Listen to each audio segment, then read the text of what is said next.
Hello people. ఈరోజు నాకు ఎంతో ఇష్టమైన మునగాకు పప్పు అండి. ఎలా చేయాలి ఏంటి అనేది చూపించేసా. సింపుల్ ఈజీగా అయితే ప్రిపేర్ చేసేసేవచ్చు. టేస్ట్ కూడా చాలా బాగుంటుందండి. ఇక్కడ నేను 3 గ్లాసెస్ ఆఫ్ కందిపప్పు తీసుకున్నాను. దీన్ని మంచిగా వాష్ చేసేసి దీంట్లో పసుపు వేసి అయితే మాత్రము నేను నార్మల్గా పాత్రలోనైతే మాత్రం చేస్తున్నాను. కుక్కర్లో చేయడం కన్నా పాత్రలో చేస్తే టేస్ట్ చాలా బాగుంటుందండి.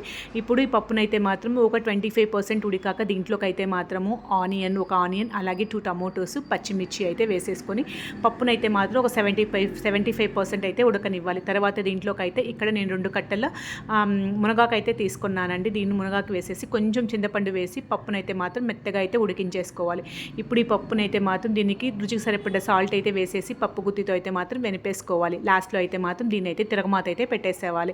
ఇక్కడ ఒక టేబుల్ స్పూన్ ఆఫ్ ఆయిల్ వేసి దీంట్లో వడేము అలాగే కొంచెం జీలకర్ర, ఎండుమిర్చి, వెల్లూరి, కరివేపాకు అయితే వేసి తిరగమాత పెట్టేసుకుని ఒక 5 minutes బాయిల్ చేసుకుంటే యమ్మీ మునగాకు పప్పు రెడీ.